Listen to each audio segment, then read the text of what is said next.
Hi, I'm Tristram Hooley and I'm giving a lecture for the Inland Norway University of Applied Sciences. In this lecture I'm looking at emancipatory career theories as part of my series that provides an introduction to career theory. Emancipatory career theories start with the basic and fairly obvious observation that life isn't fair. Now many people have observed this before, but the question is, if life isn't fair, what do we do about it? Now, Angela Davis, the academic and political activist, said, "I'm no longer accepting things I cannot change. I'm changing the things that I cannot accept."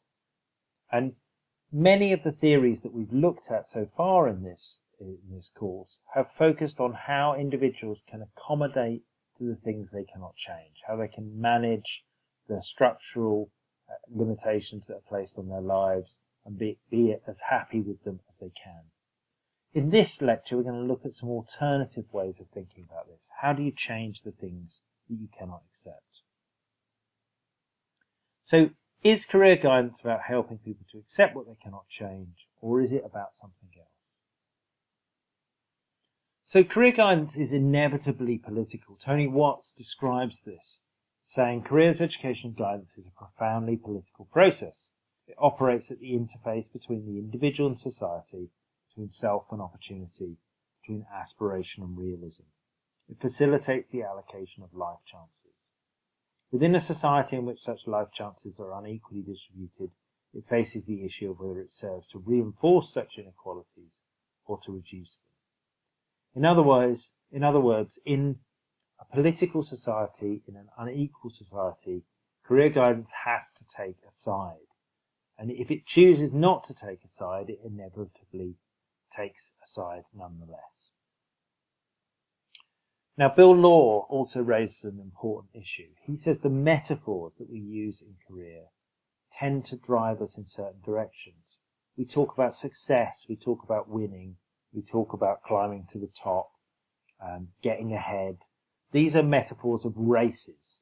And he says the race is a very problematic metaphor because it actually ultimately supports an underlying logic where some people win, but most lose. Law argues for an alternative metaphor, the metaphor of the journey, as an alternative way of thinking about this. And this raises the issue of the ideologies that underpin career guidance. Is the very language that we use, are the very assumptions that career guidance is based on problematic? Are they in tune with an unequal society?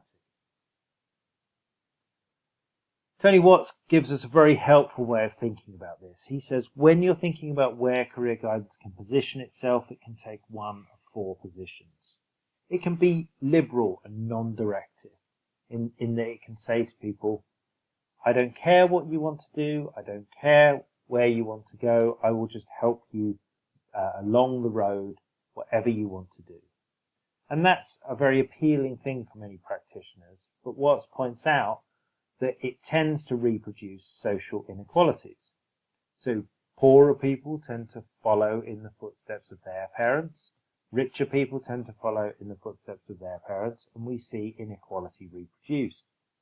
So perhaps a more appealing way to deal with this is what Watts describes as progressive. In this we're looking at individual change, so we're trying to help individuals to get the best they can out of the existing opportunity structure.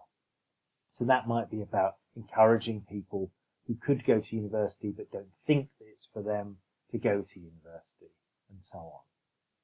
Now, both of those perspectives, the progressive and the liberal, focus on the individual. The next two perspectives focus on society. So the conservative perspective, which is described as social control perspective, says actually, career guidance, its main role is to help people to find their way to what society needs them to do. So if we need more engineers, then career guidance should be telling people to become engineers, and so on. So ultimately, it's career guidance in service of what society needs. Radical positions also look at society and what society needs, but they argue that we need to change society. Society needs to change in order to allow people to achieve what they want to achieve in their life. So we have a radical perspective. And it's these radical perspectives that chime most clearly with what we're talking about in this lecture, the emancipatory positions. So there are many different structures, and I'm not going to go through all of these, but there are many different ways in which power and inequality is structured. Class, race, gender, sexuality, and so on, different geographies, disability. And what we recognize is that these structures of power and inequality shape people's careers, they shape people's lives. And Iris Marion Young, social theorist, she tells us, well, for every oppressed group, there is a group that benefits from that oppression and is privileged in relation to that group. So we don't just see that poor people do worse, we also see that rich people do better. And those binaries where some people do well out of a particular set of arrangements and other people do badly out of it reminds us that there is power in society and that some people have an interest in keeping things the way they are, but many, many people don't. So Iris Marion Young looks further into this issue of oppression. And she describes what she calls the faces of oppression. So she says, well, when you're an individual and you're experiencing oppression, it can manifest in a number of ways. You can feel exploited, marginalized and pushed to the side. You can feel powerless, like there's nothing you can change. You can feel that other people are imposing their norms on you. And you can experience violence. So that could be physical violence, but it could also be emotional violence as well, bullying and so on. And she says these things are actually structuring people's lives and structuring people's careers. So in this situation, career guidance is again facing this kind of challenge. Where does it sit? Is it challenging oppression? Is it challenging these structures of power and inequality? Or is it helping people to live within them and manage them? The emancipatory career theorists say, actually, we need to do something to challenge that. But that's not that easy. How does career guidance go about challenging this kind of structural power, this social injustice? Well, in a book that I wrote with Ronald Sultana and Ray Thompson, we drew together the writings of many other theorists, and we said, well, look, there are sort of 5 main approaches. We called them the 5 signposts towards socially just career guidance. And the first one is to build critical consciousness. It's to help people to understand the world as it is, to recognize the inequality, to recognize the oppression, to think about why those things exist.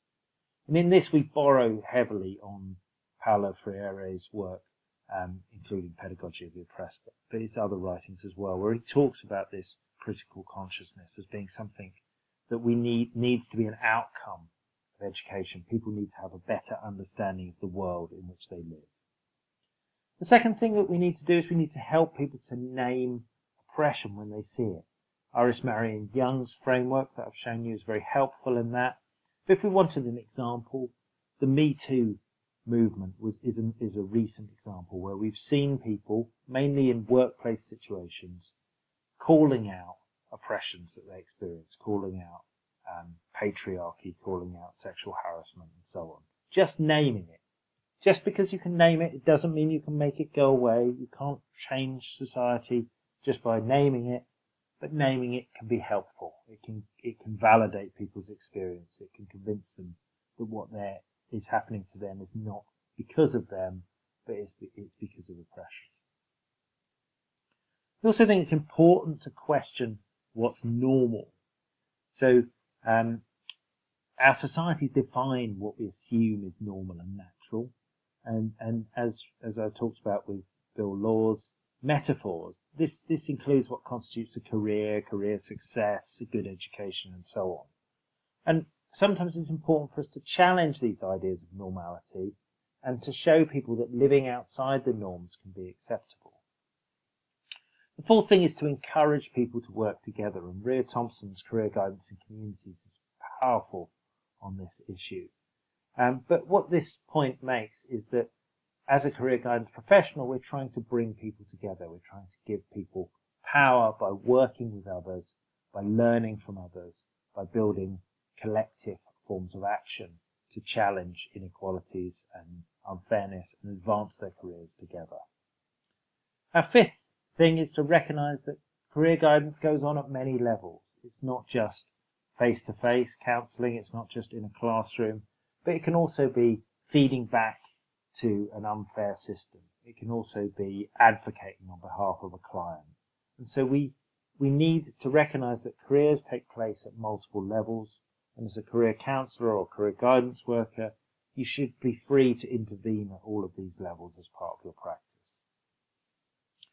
But of course there are criticisms of this approach.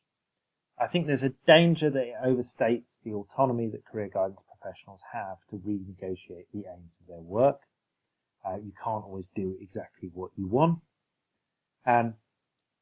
If you explicitly side with and address social change, it creates ethical issues. You don't want to impose your values onto your clients or students. It also politicizes career guidance, and that puts you in a collision course, a crash course with funders. And it may also overstate what is reasonable and realistic for career guidance to achieve. So here are some references that you might find useful. But in summary, I think individuals develop their careers in a context. The opportunity structures available to some individuals are broader than to others. And attempts to help people develop their careers can't ignore these inequalities and these structural barriers that people face. And because of this, this inevitably politicizes career guidance and puts it in a position where it has to take sides. And we've got ideas about what you can do about that, which are set out in those 5 signposts, those different approaches. But nonetheless, many people are quite uncomfortable with this politicization for a variety of reasons, and we have to take those levels of discomfort and those criticisms seriously. So thank you for listening, and I hope you found that useful.